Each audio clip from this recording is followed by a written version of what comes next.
இப்படி ஒரு டேஸ்ட்டை இதுவரையிலும் சுவைச்சது இல்லைங்க.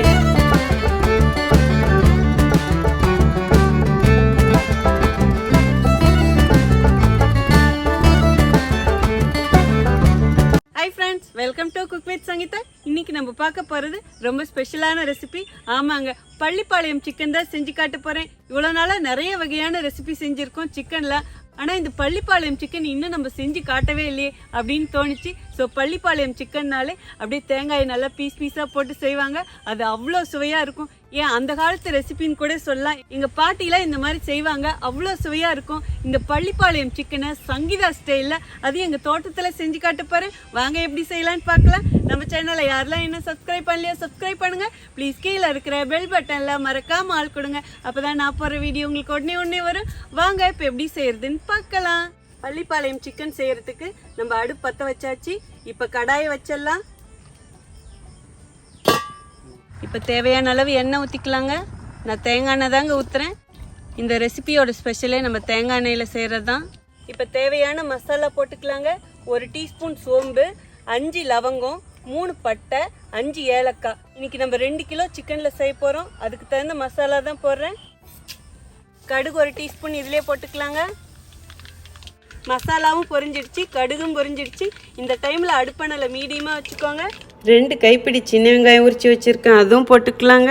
சின்ன வெங்காயத்தை முழுசாக போடணும், அப்போ தான் நல்லாயிருக்கும். இந்த ரெசிபியை பொறுத்த வரைக்கும் சின்ன வெங்காயத்தில் செய்யும் போதும் ரொம்ப சுவையாக இருக்கும். இந்த சின்ன வெங்காயத்தை நல்லா பொன்னிறமாக பொரிச்சிக்கலாங்க. பாருங்கள், சின்ன வெங்காயம் நல்லா பொன்னிறமாக இந்த அளவுக்கு பொரிஞ்சா போதுங்க. 2 கைப்பிடி பூண்டு இடித்து வச்சுருக்கேன், 1 கைப்பிடி இஞ்சி இடித்து வச்சுருக்கேன், அதுவும் இதிலே போட்டுக்கலாம். இஞ்சியும் பூண்டும் இடித்து தாங்க போடணும், பேஸ்ட்டு போடக்கூடாது. இல்லைன்னா மிக்சியில் போட்டு அப்படியே கொரகொரப்பாக விட்டு போட்டுக்கோங்க. இஞ்சியும் பூண்டும் பச்சை மணம் போகிற வரைக்கும் வதக்கலாங்க. இஞ்சி பூண்டு வதங்கும் போது கொஞ்சமாக கருவேப்பிலையும் போட்டுக்கலாங்க. இதையும் சேர்த்து கிளறி கொடுங்க. இஞ்சி பூண்டுலாம் பச்சை மணம் போகிற வரைக்கும் வதக்கியாச்சுங்க. இந்த அளவுக்கு வதக்குனா போதும். இந்த ரெசிபியோட ஹீரோ 2 பேர் இருக்காங்க. ஒருத்தர் இந்த காஞ்ச மிளகா 50 கிராம் காஞ்ச மிளகாய் கிள்ளி வச்சுருக்கேன், அதுவும் இதிலே போட்டுக்கலாம். காரத்துக்கு காஞ்ச மிளகா தாங்க இதில் நம்ம நிறைய போடணும். ஸோ நீங்கள் உங்கள் காரத்துக்கு ஏற்ப போட்டுக்கோங்க. காஞ்ச மிளகாயில் இருக்கிற விதையை எடுத்துடணும், வெறும் மிளகா தான் போடணும். நீங்கள் விதையோடு இவ்வளோ மிளகா போட்டிங்கன்னா ரொம்ப காரமாயிடும். எதுக்கு நம்ம இந்த மாதிரி இவ்வளோ காஞ்ச மிளகா போடுறோன்னா இது ஒரு நல்ல கலரும் கொடுக்கும், நல்ல காரமும் கொடுக்கும், சுவையும் கொடுக்கும். இந்த மிளகா நல்லா சிவக்கிற மாதிரி வறுத்துக்கலாங்க. இந்த ரெசிபியோட இன்னொரு ஸ்பெஷல் பார்த்தீங்கன்னா இதில் தேங்காயை நல்லா கீறி போடணும். ஸோ நீங்கள் தேங்காயை இந்த ஸ்டேஜில் வேணாலும் போடலாம், இல்லை லாஸ்ட்டாக வேணாலும் போடலாம். பட் என்னை பொறுத்த வரைக்கும் லாஸ்ட்டாக போடுறது தான் டேஸ்ட்டுன்னு நினைப்பேன். மிளகா நல்லா இந்த அளவுக்கு சேர்ந்தால் போதும். இனிமேல் சிக்கன் போட்டுடலாங்க. 2 கிலோ சிக்கன் எடுத்து அதை நல்லா தயிர் போட்டுட்டு கழுவி தண்ணி இல்லாமல் எடுத்து வச்சுருக்கேன். இந்த சிக்கனையும் இப்போ இதிலே போட்டுடலாம். இப்போ அப்படியே நல்லா கிளறி கொடுங்க. அடுப்பெண்ணெய் இப்போ மீடியமாக வச்சுக்கோங்க. இந்த சிக்கன் எண்ணெயிலே நல்லா வதங்கிடுங்க, அது வரைக்கும் கிளறி கொடுத்துக்கிட்டே இருங்க. இந்த சிக்கனை நான் செஞ்சு முடிக்கிறதுக்குள்ளே கண்டிப்பாக இருட்டாயிடும். ஏன்னா நான் இப்போ ஆரம்பிக்கும் போதே ஈவினிங் 6 o'clock, அப்போ இது முடிக்கும் போதும் 1 மணி நேரமாவது ஆகும், அதாவது 7 மணியாவது ஆகிடும். ஸோ கண்டிப்பாக இருட்டிடுன்னு நினைக்கிறேன். பாருங்க, சிக்கன் அப்படியே கலரே மாறி போச்சு. இன்னும் இது நல்லா வதங்கட்டுங்க. இடையில கிளறி கொடுத்துக்கிட்டே இருங்க. இந்த சிக்கன் வதங்கிட்டு இருக்கும் போதே 1 டீஸ்பூன் மஞ்சள் பொடியும் போட்டுக்கலாம். நீங்கள் 1 கிலோவாக இருந்தால் 1/2 டீஸ்பூன் மஞ்சள் பொடி போடுங்க. இது 2 கிலோங்கிறதுனால நான் 1 டீஸ்பூன் மஞ்சள் பொடி போட்டிருக்கேன். இப்போ இதையும் சேர்த்து கிளறி கொடுங்க. இன்னும் நல்லா இதிலே வதங்கட்டுங்க. சிக்கன் நல்லா வதங்கிடுச்சு. இந்த அளவுக்கு நம்ம வதக்கினா போதும். இப்போ இதில் மிளகாய் பொடியெலாம் போடக்கூடாது. மல்லிப்பொடி 5 டீஸ்பூன் எடுத்து வச்சுருக்கேன், அதுவும் இதிலே போட்டுக்கலாம். இதில் வேறு எந்த மசாலா பொடியுமே போடக்கூடாதுங்க. இப்போ நல்லா கிளறி கொடுங்க. அடுப்பை நல்லா மீடியமாக வச்சுக்கோங்க. இந்த சிக்கன் வேக அப்படியே இந்த மிளகாலாம் அப்படியே கரைஞ்சிடும். பாருங்கள், மல்லித்தூளும் நல்லா பச்சை மணம் போகிற வரைக்கும் வதக்கியாச்சு. இப்போ இந்த சிக்கன் வேகணும் இல்லைங்களா, சிக்கன் வேகிற அளவுக்கு தண்ணியும் ஊற்றிடலாங்க. இப்போ நல்லா சேர்த்து கிளறி கொடுங்க. அப்படியே கிளறி விட்டுருங்க. இது நல்லா ஒரு கொதி வரட்டுங்க. நல்லா கொதிக்குதுங்க. இப்போ ஒரு வாட்டி கிளறி கொடுத்துடலாம். நம்ம சிக்கன் வேகிற அளவுக்கு தண்ணியும் ஊற்றிருக்கணும், ரொம்பவும் ஊற்றக்கூடாது. ரொம்ப ஊற்றினா சிக்கன் சல்லுன்னு போயிடும். நம்ம இது கொஞ்சம் திக்காக தான் பண்ண போகிறோம். இது வரைக்கும் இன்னும் உப்பு போடல. ஸோ இப்போ தேவையான அளவு உப்பும் போட்டுக்கலாங்க. இப்போ இதையும் சேர்த்து கிளறி கொடுங்க. நான் சிக்கன் நல்லா பெரிய பெரிய பீஸாக போட்டிருக்கேன். உங்களுக்கு எப்படி வேணுமோ நீங்கள் அதுக்கு தகுந்த மாதிரி போடலாம். நான் வந்து இன்றைக்கி கறிக்கோழியில் பண்ணுறேன். இதே நீங்கள் நாட்டுக்கோழியில் பண்ணிங்கன்னா இன்னும் சுவையாக இருக்கும்னு சொல்லுவேன். அடுப்பை நல்லா இனிமேல் மீடியமாக வச்சுக்கோங்க. இந்த சிக்கன் நல்லா சாஃப்டாக வேகிற வரைக்கும் இதை நல்லா வேக வைக்கணுங்க. அப்படியே விட்டுடுங்க, நல்லா வேகட்டும். பாருங்கள், சிக்கனில் இருந்த தண்ணியெல்லாம் நல்லா வற்றி இருக்குது. சிக்கனும் முக்கால்வாசி வெந்துடுச்சு. அப்படியே பாருங்கள், அந்த கிரேவியோட கலரும் அப்படியே டார்க் ஆகிடுச்சு. இந்த ஸ்டேஜில் அரை மூடி தேங்காய் எடுத்து நல்லா நீளமாக சீவி வச்சுருக்கேன். அதுவும் இதிலே போட்டுக்கலாம். தேங்காய் ரொம்ப நிறைய போட்டாலும் நல்லா இருக்காதுங்க. இப்போ இதை நல்லா கிளறி கொடுங்க.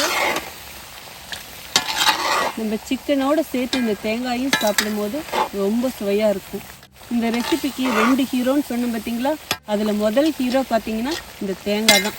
நல்லா கிளறி கொடுத்தாச்சா. இதில் சங்கீதாவோட ஸ்பெஷல்னு ஒன்று இருக்குது இல்லைங்களா, மிளகுத்தூள் 1 டேபிள் ஸ்பூன் எடுத்து வச்சுருக்கேன். அதுவும் இதிலே போட்டுக்கலாம். நீங்கள் உங்கள் காரத்துக்கு ஏற்ப போட்டுக்கோங்க.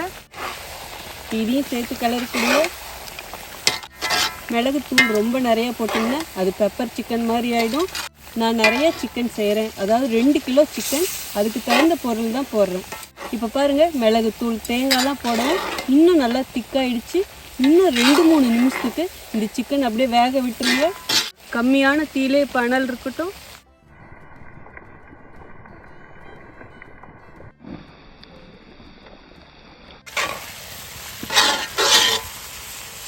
பாருங்கள், நம்ம சிக்கன் அப்படியே நல்லா ட்ரை ஆகிடுச்சு. லேசாக தான் கிரேவி இருக்குது. இந்த அளவுக்கு இருந்தால் கரெக்டாக இருக்கும். இப்போ ஸ்டவ் ஆஃப் பண்ணிவிடுங்க. நான் வந்து அடுப்பு ஆஃப் பண்ணிடுறேன். இப்போ அப்படியே மேலே கருவேப்பிலை கொஞ்சம் போட்டுக்கலாங்க. கொஞ்சம் இல்லை, கருவேப்பிலை நிறையாவே போடுங்க, அப்போ தான் டேஸ்ட் நல்லாயிருக்கும். இப்போது 2 டீஸ்பூன் அப்படியே மேலே தேங்காய் எண்ணெய் விடுங்க. இந்த ரெசிபியோட இன்னொரு ஸ்பெஷல் பார்த்தீங்கன்னா தேங்காய் எண்ணெய். ஸோ தேங்காய் எண்ணெய் விட்டிங்கன்னா அவ்வளோ ருசியாக இருக்கும். அதுவும் லாஸ்ட்டாக இப்படி விடணும் பாருங்கள், சும்மா அவ்வளோ பிரமாதமாக இருக்கும். இப்போ அப்படியே நல்லா ஒரு கிளறி கொடுத்துருங்க. அவ்வளோதாங்க, சூப்பராக மணக்க நம்ம பள்ளிப்பாளையம் சிக்கன் ரெடி ஆயிடுச்சு. வாங்க இப்போ எப்படி இருக்குன்னு டேஸ்ட் பார்த்தலாம்.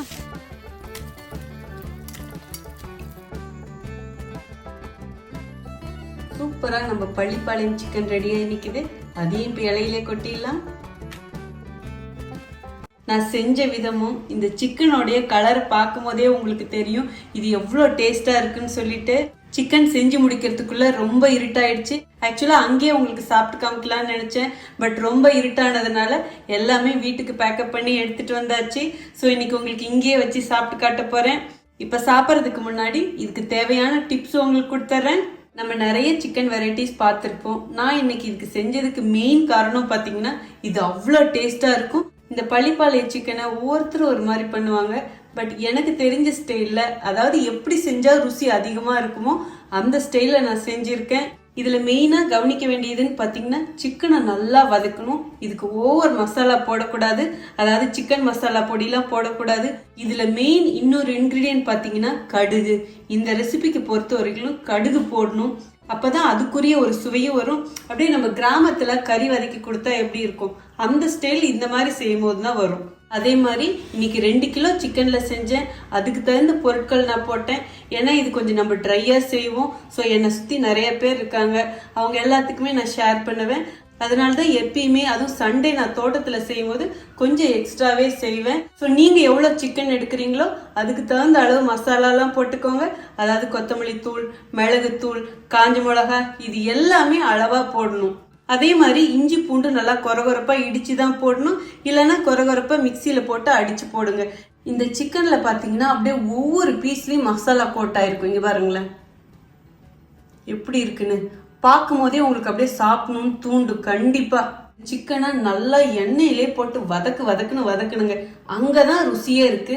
அதே மாதிரி ஒருத்தவங்க பர்டிகுலரா கேட்டிருந்தீங்க, என்னங்க எப்ப சிக்கனை நீங்க காட்டும் போதும் நான் தயிர் போட்டு வாஷ் பண்ணேன்னு சொல்றீங்களே, ஏன் தயிர் போட்டு நீங்க கழுவுறீங்க அப்படின்னு கேட்டிருந்தாங்க.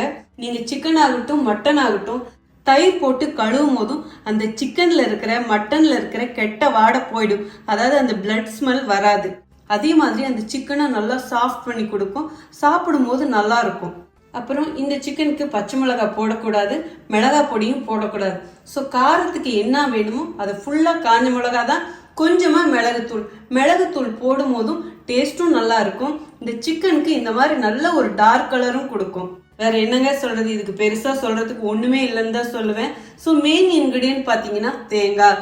இந்த தேங்காய் போட்டாதான் இது பள்ளிப்பாளையம் சிக்கன். ஸோ இந்த மாதிரி நல்லா மெலிசா கட் பண்ணிட்டு கொஞ்சமா போடணும். ரொம்ப அதிகமா போட்டிங்கன்னா அது வேற மாதிரி டேஸ்ட் ஆயிடும். நம்ம எவ்வளோ சிக்கன் எடுக்கிறோமோ அதுக்கு தகுந்த அளவு போடணும். அப்ப கண்டிப்பா உங்க ரெசிபி சூப்பரா வரும். அதே மாதிரி உங்கள ஒரு சிலருக்கு தோணி இருக்கும், சங்கீதா நீ இதுல தக்காளியே போடலையே, அது எப்படி இருக்கும் அப்படின்னு. தக்காளியே இதுக்கு போட மாட்டோம். ஆனா தக்காளி போட்டா ஒரு புளிப்பு வரும்ல, அது நேச்சுராவே இதுல வந்துடும். நான் சும்மா சொல்றேன்னு நினைக்காதீங்க. நீங்க இங்க பாருங்க, இந்த கிரேவி எடுத்து அப்படியே லைட்டா வாயில வச்சு பாருங்க, லைட்டா ஒரு புளிப்பு தன்மை வரும். அப்படி இல்லைன்னா நீங்க என்ன கேளுங்க, இதுல தயிர் விடல, லெமன் விடல, தக்காளி போடல, இதெல்லாம் போடாமலே அப்படி இருக்கும். அதுக்கு காரணம் நம்ம செய்யற மெத்தட். இந்த மாதிரி செஞ்சாலே ஆட்டோமேட்டிக்கா ஒரு புளிப்புத்தன்மை அதுல வரும். ஸோ இப்போ நான் சொன்ன குறிப்புகளும் டிப்ஸுகளும் ஃபாலோ பண்ணி செஞ்சாலே இந்த சிக்கனை சூப்பரா செஞ்சிடலாம். அப்புறம் உங்களுக்கு தோணலாம், இந்த சிக்கனை எது கூடலாம் வச்சு சாப்பிடலாம் சங்கீதான்னு. எல்லாத்துக்கூடையும் வச்சு சாப்பிடலாம்.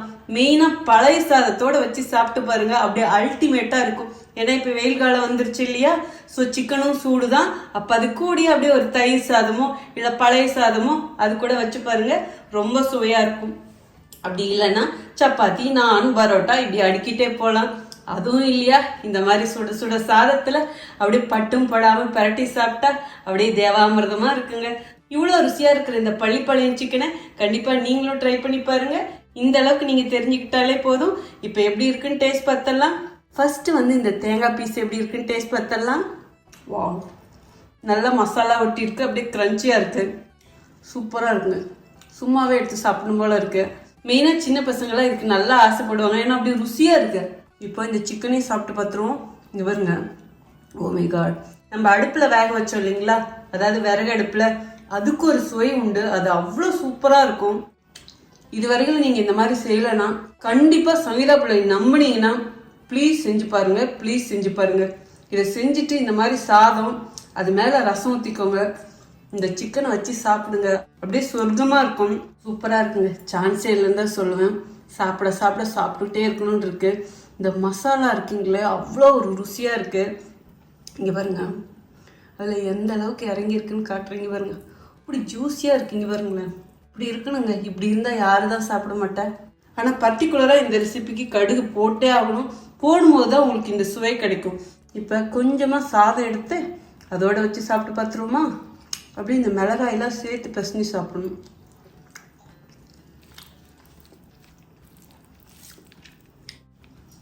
கை நிறைய எடுத்து வாய் நிறைய சாப்பிட்டு பார்த்துருவோமா. அவ்வளோ சூப்பரா இருக்கும். என்னடா இந்த சிக்கனுக்கு இந்த பிள்ளை இவ்வளோ சுடுதுன்னு நினைக்கலாம். இந்த ஒவ்வொரு சோர்லையும் அப்படியே மசாலா ஒட்டி இருக்கு. இந்த தேங்காயோட சாப்பிடும் போதும் அதுக்கு ஒரு சுவை இருக்கு. இதெல்லாம் செஞ்சா நல்லா இருக்குமா அப்படின்லாம் நீங்க யோசிக்காதீங்க. சங்கீதாவை நம்பினீங்கன்னா கண்டிப்பா இதே மாதிரி செஞ்சு பாருங்க. வேற என்னங்க சொல்றது, ப்ளீஸ் நீங்களும் இதே மாதிரியே ட்ரை பண்ணி பார்த்துட்டு எப்படி இருக்குன்னு சொல்லிட்டு கமெண்ட் பாக்ஸ்ல சொல்லுங்க. உங்களுக்கு இந்த ரெசிபி பிடிச்சதுன்னா ப்ளீஸ் மறக்காம ஃபர்ஸ்ட் ஒரு லைக் கொடுத்துருங்க. ரொம்ப ரொம்ப பிடிச்சதுன்னா உங்கள் ஃப்ரெண்ட்ஸ் அண்ட் ஃபேமிலிக்கு ஷேர் பண்ணுங்கள். நீங்கள் இதுவரைக்கும் எனக்கு கொடுத்துட்டு இருக்க அன்புக்கும் ஆதரவுக்கும் ரொம்ப ரொம்ப நன்றி. உங்களுக்கு என்ன ரெசிபி வேணுமோ ப்ளீஸ் அதுவும் கமெண்ட் பாக்ஸில் சொல்லுங்கள். இதே மாதிரி அடுத்த ஒரு ஸ்பெஷல் வீடியோவில் உங்களை சந்திக்கிறேன். Until then, see you, bye bye, love you all. Friends, இந்த வீடியோவை நான் மார்னிங் அப்லோட் பண்ணியிருந்தேன். அதில் சின்ன எடிட்டிங் கரெக்ஷன் இருந்தது. அதை சரி பண்ணிவிட்டு இப்போ திரும்பவும் அப்லோட் பண்ணுறேன். Sorry for the inconvenience. Please தொடர்ந்து உங்கள் சப்போர்ட்டை கொடுங்க. See you, bye bye, love you all.